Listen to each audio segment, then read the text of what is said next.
챕터 2 전기 제어의 두 번째 시간입니다. 교류 회로에 대해서 알아보도록 하겠습니다. 교류 회로라고 하는 것은 직류 회로와는 달리 시간의 변화에 따라서 크기와 방향이 달라지는 것을 교류 회로라고 하는데요. 보통 정연파라고 합니다. 그래서 정연파라고 하는 사인 함수인데요. 사인파 교류 보통 이렇게 나타내지는데, 이렇게 나타내지는 것을 정연파라고 하고, 이렇게 나타나지 않는 것을 비사인파 교류라고 할 수가 있겠습니다. 그래서 이 사인파라고 하는 것은 이제 VM, 이게 최대값이거든요. 최대값은 이 부분이겠죠. 이 부분. 사인 오메가 t 마이너스 위상각이 되겠습니다. 세타. 여기서 이제 위상과 위상각이 나오는데요.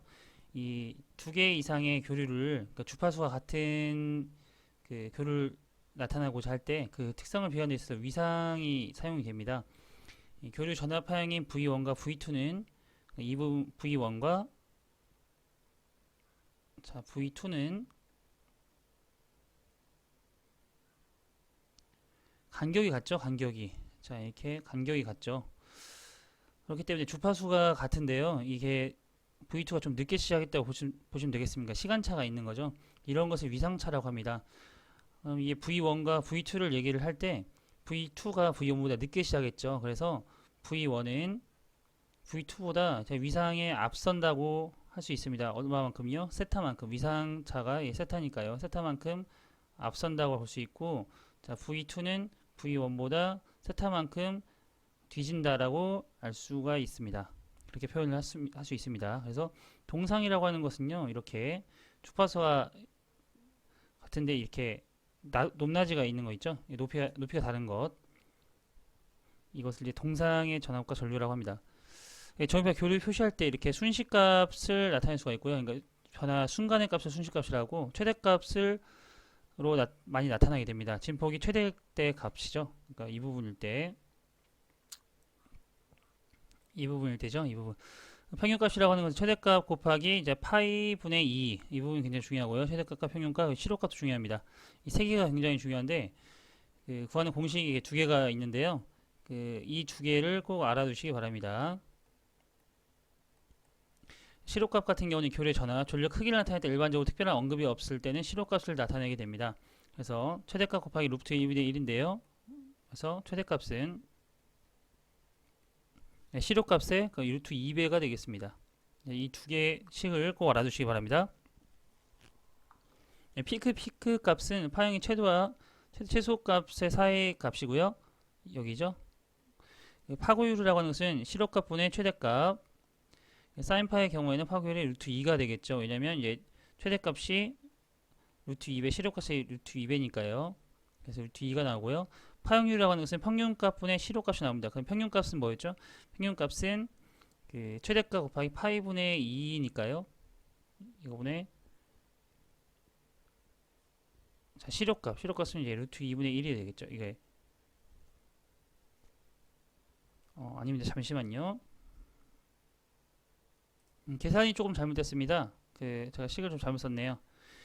평균값분의 실효값이라고 하는 것은, 이것을 최대값에 대한 식으로 나타내게 되면, 이제 평균값이라고 하는 것은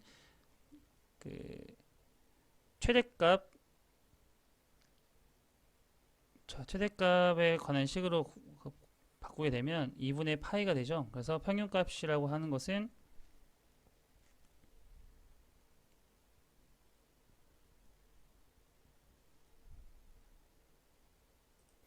식으로 정리해보면, 이 평균값은 이제 최대값 곱하기 파이분의 2였고요. 실효값 같은 경우는 이제 최대값 곱하기 루트 2분의 1이었습니다. 그래서 이거 없어지고, 파이분의 2 분의 루트 2분의 1이 되죠. 그래서 2 루트 2분의 파이가 되겠습니다. 그래서 파형률은 이렇게 나타낼 수 있고요. 교류 전력에 나타내는 그 용어도 굉장히 중요합니다. 피상 전력, 피상 전력은 전류와 전압의 곱으로 나타낼 수 있고요. 유효 전력이라고 하는 것은 시간에 관계없이 일정하고요. 회로에 소모되는 전력으로 소비 전력, 평균 전력이라고 합니다. 그래서 피상 전력은 전류와 전압의 값으로 나타낼 수 있고, 비유 전력은 거기다가 코사인 세타를 곱하면 됩니다. 그래서 무효 전력이라고 하는 것은 사인 세타를 곱하면 되고요. 그래서 여기 직각 삼각형으로 나타내게 되면 P상이라는 VI 이거고요. 코사인 세타는 여기 2분의 이거죠. 그래서 유효전력을 나타내고 사인 세타는 이 부분이 되겠습니다. 자, 반대로 설명했네요. 이 부분이 사인 세타죠. 이 부분이 사인 세타, 이 부분이 코사인 세타가 되겠습니다. 그래서 이 부분이 유효, 이 부분이 무효가 되겠네요. 역률이라고 하는 것은 피상 전력분의 유효 전력이라서요. 피상 전력은 전압 곱하기 전류였죠. 유효 전력이라고 하는 것은 전압 곱하기 전류 곱하기 코사인 세타였으므로 코사인 세타 곱하기 100이 되겠습니다. 다산교류는 삼산교류가 있는데요. 각 기전력의 크기가 같고 서로 3분의 2 파이 라디안 120도만큼의 이상차가 있는 교류를 말하고요. 삼산교류의 순식값 합수는 어떤 순서에 대해서도 0이 되겠습니다. 전자유도 시험에 자주 출제되는 법칙도 굉장히 중요한데요. 여기 렌츠의 법칙은 유도 기전력 방향을 나타내는 그런 법칙이고요. 패러데이 법칙은 유도 기전력 크기, 플레밍 왼손 법칙은 전동기 전자력 방향을 나타내고요. 플레밍 오른손 법칙은 발전기 관련된 법칙이 되겠습니다. 자, 왼쪽에 참고 부분에 좀 자세하게 좀 실어놨습니다. 그 렌츠의 법칙은 이게 유도 기전력의 방향을 나타내고요. 그 전자유도에 의해서 생긴 기전력의 방향은 그 유도 전류가 만드는 가속이 항상 원래 자속 증가 또는 감소 방해하는 방향으로 생깁니다. 패러데이 법칙은 유도 기전력의 크기를 나타내는데요. 코일을 지나는 자속의 외초 변화량과 코일 건수에 비례합니다. 플레밍 왼손 법칙을 왼손 세 손가락을 서로 직각으로 펼치고 가운데 손가락을 그 전류 그리고 오른손을 왼손의 그 두 번째 손가락을 자장 방향으로 하면 그 엄지손가락은 위쪽이 되죠. 위쪽 이렇게 나타내면 되겠네요. 이렇게 그래서 F, B, I가 된다는 법칙이 되겠습니다. 플레밍의 온순 법칙이 자기장 속에서 도선이 움직일 때 그 자기장의 방향과 도선이 움직이는 방향으로 유도 기전력의 방향을 결정하는 규칙이고요.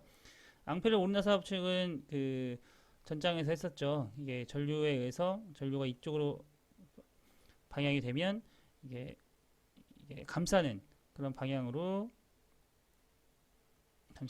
오르나사를 이렇게 진행 방향으로 그 자개가 발생된다는 그런 법칙이었습니다. 다음은 직류 전동기입니다. 직류 전동기의 그 구성 요소로는 계자, 전기자, 정류자가 있고요. 이게 세 개의 구성 요소인데 하나 더 플러스하자면 브러쉬를 플러스할 수가 있습니다. 계자라고 하는 것은 이제 자속을 만드는 부분이고요. 전기자라고 하는 것은 계자에서 만든 자속으로부터 기전력을 유도하는 부분이 되겠습니다. 정류자라고 하는 것은 정류의 방향을 주기적으로 바꿔서 전기자가 공급하는 장치가 되겠고요. 이 부분에서 교류에서 직류를 변환하게 됩니다. 브러쉬라고 하는 것은 정류자와 접촉해서 전기자 건선과 외부 회로를 연결하여 준 역할을 해주는 것이 되겠습니다. 개념 잡기 문제입니다. 브러쉬와 접촉해서 전기자 건선에 유도되는 교류 기전력을 직류로 만드는 부분, 교류 직류로 만드는 부분은 정류자였죠. 정류자. 그래서 답은 4번이 되겠습니다. 직류 전동기 속도 제어 방법도 굉장히 잘 나오는데요. 이 부분 굉장히 잘 나옵니다. 이 부분 계자 제어하는 방법이 있고 전압 제어, 저항을 제어해서 속도 제어하는 방법이 있고요. 이거랑 같이 외워두셔야 될 게 이제 삼상 유도 전동기에 속도 제어 방법이 있습니다. 그래서 슬립 제어, 그리고 극수 제어, 그리고 주파수 제어가 있겠습니다. 그래서 이거를 네 가지를 주고 뭐 직류 전동기 속도 제어 방법이 아닌 것은 해서 주파수 제어나 극수 제어 뭐 이런 것들을 이렇게 기초를 많이 했었으니까요. 꼭 알아두시기 바라고요. 직류 반작기에서 전기자 반작용을 방지하는 대책으로는 이제 브러쉬의 위치를 중성축과 이동시키는 것, 보상 권선을 설치하고 복을 설치하는 방법이 있겠고요.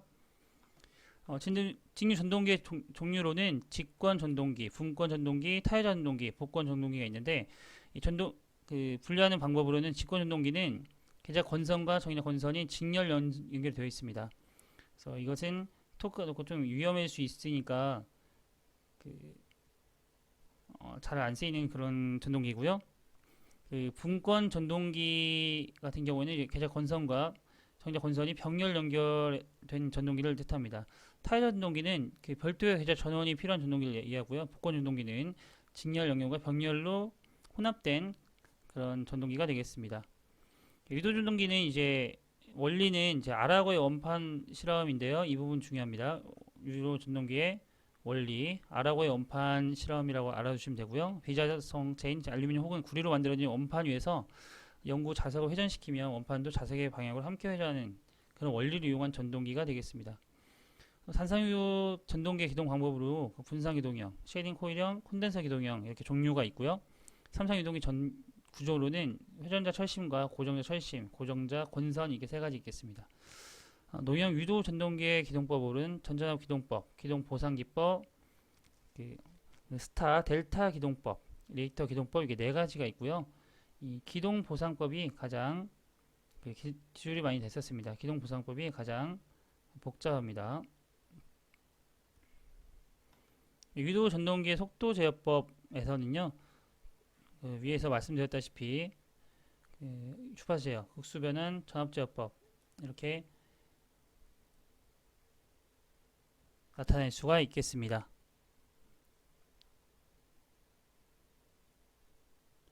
그리고 삼상 유도 전동기 회전 방향 바꾸려면요, 이것도 기술이 많이 됐었는데 이 3선 중에 2선을 서로 교체해서 결선을 하게 됩니다. 보통 이렇게 스타 결선이나 이렇게 델타 결선 이렇게 하는데 그 회전 방향 바꾸려면요, 이 선을 두 선을 바꿔주면 되겠습니다. 이렇게 두 선을. 그래서 스타와 그 델타 기동과 관계가 있는 것은 동기 기동절을 제한하는 것. 기동시에는 이제 스타 결선으로 이제 하게 되죠. 그 기동 전류가 감소하게 되면 델타 결선 이렇게 변환하게 되는 그런 그 기동 방법이 되겠습니다. 유도 전동기 종류로는 단상으로는 이제 분산 기동형, 콘덴서 기동형, 영구 콘덴서형, 쉐이딩 코일형이 있고요. 이 쉐이딩 코일형이 가장 많이 나옵니다. 이 회전 방향 바꿀 수 없다는 것이 쉐이딩 코일형의 좀 단점인데요. 효율도 굉장히 낮습니다. 삼상에서 농형 유도 전동기와 건설형 유도 전동기 이렇게 단상과 삼상을 종류를 이제 구분하실 수 있어야 됩니다. 여기서 유도 전동기 회전 속도, 동기 속도를 구하는 공식도 나와 있는데요. NS가 동기 속도이고 그 N이 이제 회전자 속도입니다. 회전자 속도. 그래서 그 동기 속도를 구하는 공식으로는 극수분의 120 곱하기 주파수고요. 슬립이라고 하는 것은 그 동기 속도분의 동기 속도 마이너스 회전자 속도 해주면 1 마이너스 그 동기 속도분의 회전자 속도가 나옵니다. 그래서 이 슬립을 제어하는 것은 극수를 제어하는 것과 같은 얘기입니다. 이 시퀀스 제어에 대한 설명은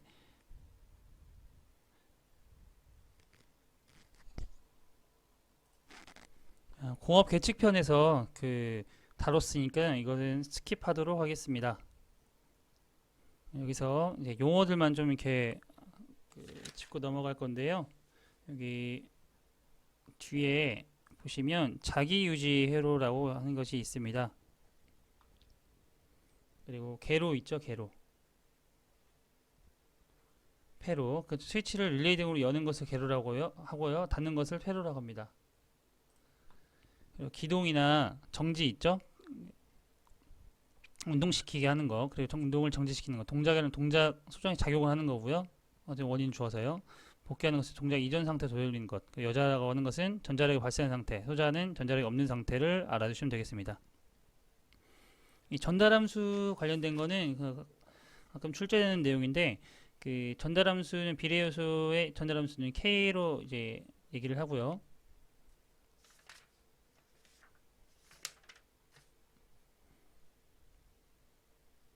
적분요소의 전달함수는 TS분의 1, 미분요소 전달함수는 TS로 얘기를 합니다. 1차 지원요소 이 부분이 기출이 많이 됐었는데요. 외워두시면 되겠습니다. TS 플러스 1분의 K라고 보시면 되는데요. 그 T는 시정수입니다. 시정수라고 하는 것은 전기로 갑자기 전압을 가했을 경우에 출력 신호 변화가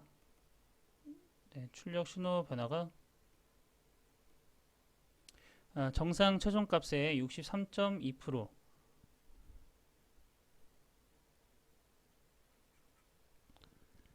정상 최종값의 63.2% 이른 시간을 뜻합니다. 이 시정수 구하는 공식도 이 내용도 정의도 꼭 알아두시고요. 그럼 제어용 기기로 넘어가도록 하겠습니다. 조작 스위치를 보시면 되는데 조작 스위치는 말 그대로 이제 조작하려고 할 때 이제 사용하는 스위치를 얘기하는데요. 복귀용 스위치, 그러니까 눌렀다가 떼면은 이제 복귀하는 그런 스위치가 되겠고요. 누름 버튼 스위치라고 하죠. PBS. 유지용 스위치 이제 토글 스위치나 키, 셀렉터, 텀블러 등이 있고요. 셀렉터 같은 경우는 이제 가운데가 정지면 이제 이번엔 온, 오른쪽 하면 셀렉터 오프 이렇게 이런 식으로 되는 것들도 있고요. 토글 스위치는 이제 두 군데밖에 없는 거죠. 자, 온, 오프 중간이 없습니다. 검수 스위치 같은 경우는 이건 센서라고 보시면 되는데요. 자, 리밋 스위치 실린더의 변이를 측정하는 그런 접촉식 센서. 근접 스위치 같은 경우에는 이제 물체 유무를 판단하는 그런 센서가 되고요. 이것도 마찬가지로 빛의 양을 감지해서 물체 유무를 센싱하는 광선 스위치, 온도 스위치, 카운터 등이 있습니다. 제어용 계정기에서는 전자계정기 이런 게 많이 사용되고요. 유지용 계정기, 무접점 계정기, 한시 계정기, 전자개폐기, 과전류 계정기, EOCR 등이 있겠습니다. 배선용 차단기 중요하죠. MCCB. MCCB는 이제 회로 단락이나 과부하로 기준값 이상의 전류가 흐르면 전로를 차단되는 것이 배선용 차단기 MCCB가 되겠습니다. 시퀀스 회로에는요 자기유지 회로가 나오는데요. 스스로의 동작을 유지하는 회로가 되겠습니다. 시퀀스 회로를 보면 보통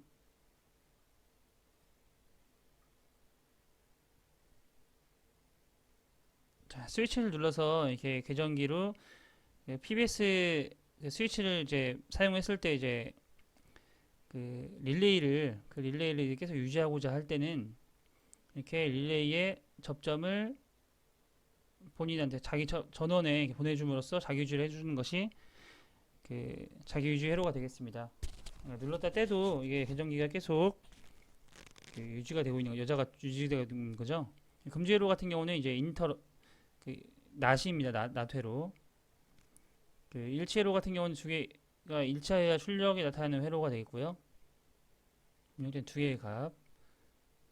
이거는 X 노어 회로와 같다고 보시면 되겠습니다. 변환 회로 같은 경우는 하나의 입력 신호를 이용해서 두 개의 출력 중에 한쪽으로 출력하는 회로를 변환 회로라고 하고요. 우선 회로라고 하는 것은 우선 동작 순차 제어 회로, 신호 우선 제어 회로인데 이게 신입 신호 우선 제어라고 하는 것은 후입력 우선 회로라고 보시면 되겠습니다. 지연 회로라고 하는 것은 동작 지연 타이머, 복귀 지연 타이머가 있고요. 이건 온딜레이 타이머죠. 온딜레이 타이머, 복귀 지연 타이머, 이거는 오프 딜레이 타이머. 인트로그에서는요, 이렇게 한쪽이 켜져 있으면, 자, 한쪽은 어떤 조작을 해도 켜지지 않게끔 서로 락을 걸어주는 그런 회로라고 보시면 되겠습니다. 이게 단락 사고를 방지하기 위해 굉장히 공장에서도 많이 사용하는, 현장에서도 많이 사용하는 회로인데요. 인트로 회로. 상대방의 회로에 비접점을 달아줌으로써 한쪽이 기동이 되면 한쪽이 기동되지 않게끔 막는 그런 회로가 되겠습니다. PAC 제어는요, PAC 입력 신호 변환 과정으로 IO 모듈 단자에서 입력 신호 변환을 해줍니다. 모듈 상태 표시해서 정규 절연으로 이제 변환하는 그런 과정을 거치고요. PAC 제어의 특징은 이것은 무접점 제어입니다. 공유압 제어가 이제 유접점 제어라고 하면은 공유압은 굉장히 설치 면적이 굉장히 큽니다. 하지만 PAC는 굉장히 작고요. 그래서 변경 확장이 쉽습니다. 유접점은 굉장히 어렵고요. 안전성 신뢰성도 높습니다. 그리고 노이즈에 대한 대책이 필요하고요. 복잡한 제어를 설계가 용이한다는 게 중요합니다. 왜냐하면 컴퓨터로 프로그램을 이용해서 하기 때문에 변경만으로 제어 내용을 가변할 수 있습니다. 그래서 설계가 용이하고요. 복잡한 것도 가능하게 되겠죠. 릴레이 제어반에 비해서 이제 배선 및 설치가 용이합니다. 릴레이 제어반은 이제 직접 만약에 A에서 B로 간다고 했을 때 이것을 C로 가는 것으로 바꿔주고 싶습니다. 그러면 이것을 빼고 이거 연결을 해야 되는데 페이시 같은 경우에는 그냥 프로그램 상에서 바꿀 수가 있다는 거죠. 그래서 배선 및 설치가 용이하고요. 릴레이 제어반에 비해서는 유지 보수가 바뀌지 않기 때문에 보수가 용이합니다. 그리고 신뢰성을 그래서 갖는 거죠. 안전하기도 합니다. 페이시 제어반의 특징으로 이렇게 복잡한 제어 기능 할 수 있고 유닛 교환으로 수리할 수 있고요. 이게 더 모듈을 늘려감으로써 더 많은 것들을 할 수가 있습니다. 그래서 굉장히 공장 자동화에서 많이 쓰이는 그런 것이라고 보시면 되겠습니다. 관련 용어로는 이렇게 코딩, 컴퓨터 언어로 C 언어 같은 거죠. 프로그래밍 명령을 기술해 나가는 과정 코딩이라고 하고요. 로딩이라고 하는 것은 PLC로 옮기는 작업입니다. 컴퓨터에 작성한 것을. 디버깅이라고 하는 것은 오류를 찾아서 수정하는 작업이고요. 스캐닝이라고 하는 것은 이제 PLC에 내장된 프로그램에 따라서 입력 신호가 완족되면 해당 출력 신호를 발생하기 위해서 연속적으로 프로그램을 이제 진행하는 과정이 되겠습니다. 그래서 모니터링, 프로그래밍 등이 있고요. 이 프로그래밍과 이 코딩과는 이제 거의 비슷한 의미로 사용되고 있습니다. PLC 기본 모듈의 구성은 이제 전원부죠. 파워 서플라이, CPU, 임시 출력부. 그러니까 PS 모듈 하나, 이렇게 CPU, 그리고 입출력부. 그 디지털은 디지털 입력, 그리고 디지털 출력, 그리고 아날로그 입력이 있다 하면 아날로그 입력, 아날로그 출력이 있겠습니다. 이런 식. 그 특수 모듈 같은 것도 있고요. 서버 같은 거를 이제 제어를 하려면 이제 서버 관련된 특수 모듈을 이제 위치 제어 모듈을 이제 달아주면 서버 제어까지 가능한 그런 경우가 되겠습니다. PLC의 입력부에 연결되어지는 기기는 이제 근저 스위치, 리밋 스위치, 광전 스위치가 있겠습니다. PLC 시스템 구축 시에 문제가 발생할 때 조치 사항으로는 배터리 전압이 저하된 경우 배터리 교환하면 되고요. 노이즈 발생 대책으로는 접지를 하면 됩니다. CPU가 해독이 불가능한 명령을 포함하는 경우는 디버깅 작업을 통해서 틀린 명령을 수정하면 되겠습니다. 기타 용어는 이제 인버터가 있는데 인버터는 전압과 주파수 가변시켜 전동기 속도 고요를 쉽게 제어하는 장치가 되겠습니다. 그리고 THR 열동 계정기 과부하 보호에 사용되고요. 전자 계정기 릴레이죠. 전원을 주어서 형성된 자력을 이용해 접점을 즉시 개폐하는 역할을 하는 것. 증폭 기능과 전달 기능을 가지고 있습니다. 그리고 변환 기능, 그리고 연산 기능도 가지고 있습니다. 전자 개폐기라고 하는 것은 이제 전자 접촉기와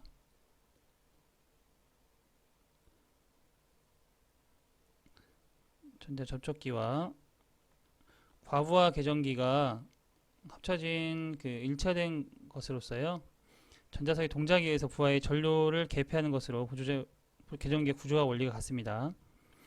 시퀀셜 문자 기호는 차단기가 12, 전자계전기는 CR, 리밋 스위치는 리밋 스위치 LS, 과전류 계전기는 OCR, 전자개폐는 MS, 전자개폐 MC, 푸시 버튼 스위치는 PS, PBS라고도 합니다. 푸시 버튼 스위치, 표시 등은 PL 등으로 나타나게 됩니다. 자, 지금까지 이제 챕터 2 전기 제어에 대해서 알아보았습니다. 수고하셨습니다.